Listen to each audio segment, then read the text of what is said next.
Good morning. Our hand today is going to be pocket fours. In this hand, we have an early position raiser, or early position limper, and then an early position raiser. The limper's playing real tight. He's 11-4. I've got him marked as a tight player. When we look at his stats, his VPIP is 10%. Raise first ins 4.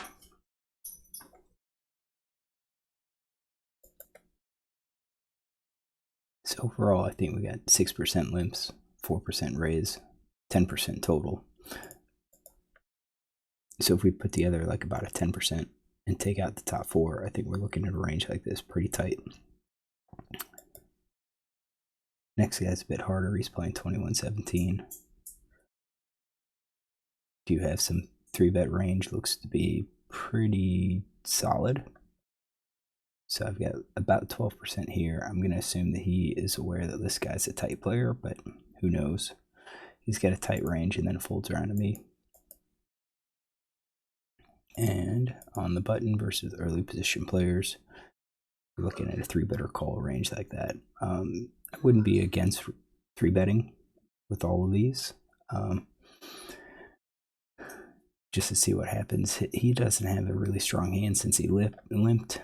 He's going to have a much wider range. I think overall, if we raise, we're going to probably pick up this pot maybe 20-25% of the time. And even if called, we could still flop and take down the pot. I think the call is okay too. Blinds fold, early position player folds must have something like this. One of these hands, maybe low pairs that he did not want to call with. So we see a flop. Flop is 9-8-2. 2 clubs. Doesn't really help us. I think this is a board where this probably hits me more than him. So I'm expecting a C-bet from villain, and then this is probably a good spot to go ahead and raise with our low pair. So C-bet stats 70.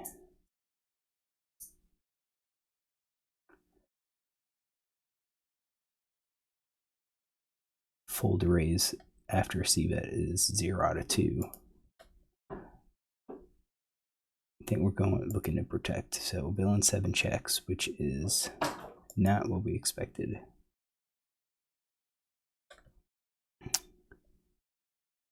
So I think we exclude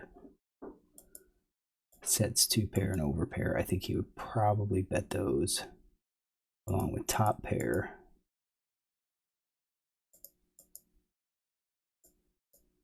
And that leaves those types of hands. I'm going to eliminate the flush draw and the open ender. Assume that he would have bet those.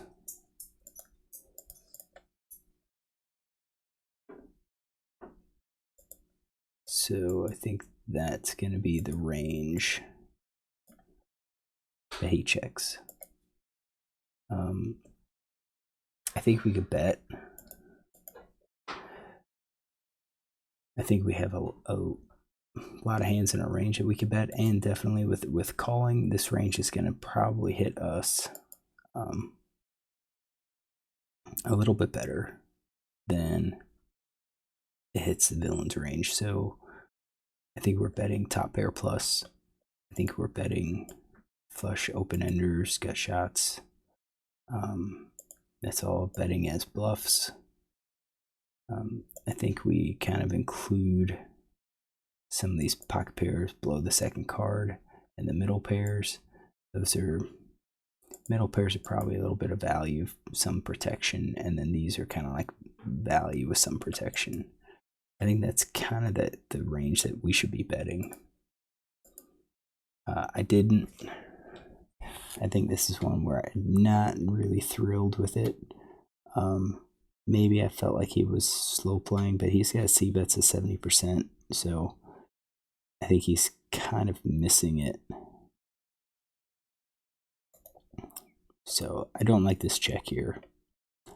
10 of clubs hits, and that's why. So if I bet and he calls, 10 of clubs comes, he checks, we bet again. It's going to apply a lot of pressure. It's going to be hard for him to call with like a king queen, ace queen, king jack type hands unless he has a club.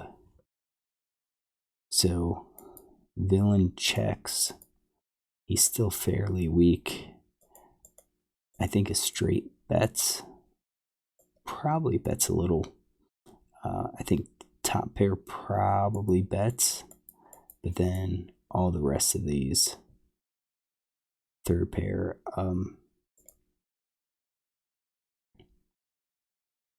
maybe the nut flush draw.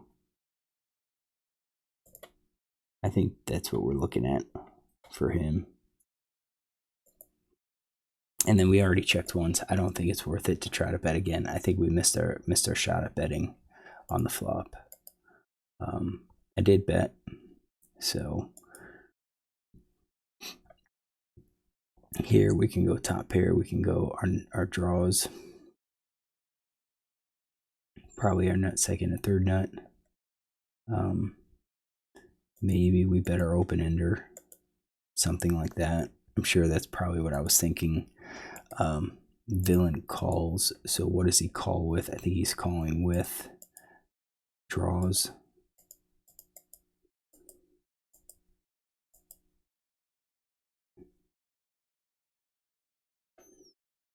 I'm not sure if he calls with any of those.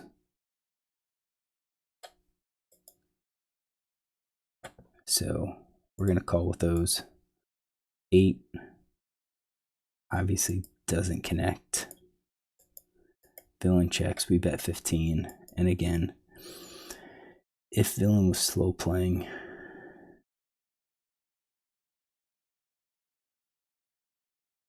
he checks, we bet to try to represent the flush.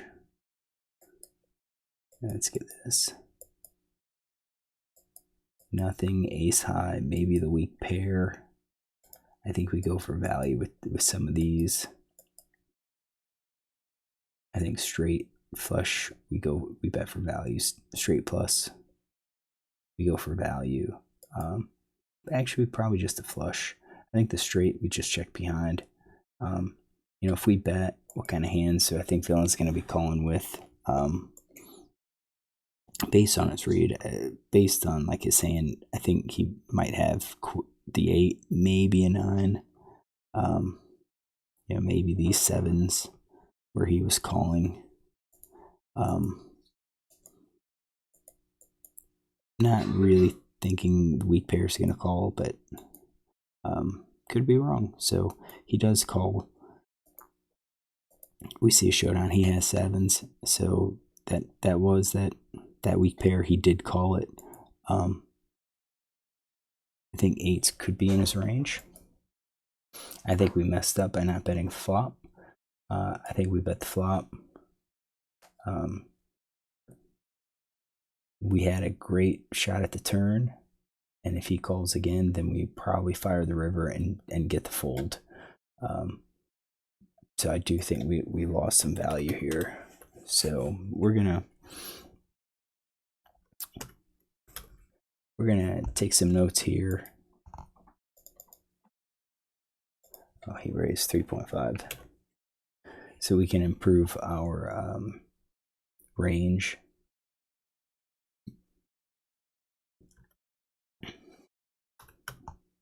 So he raised 3.5 versus under the gun limper with 7s.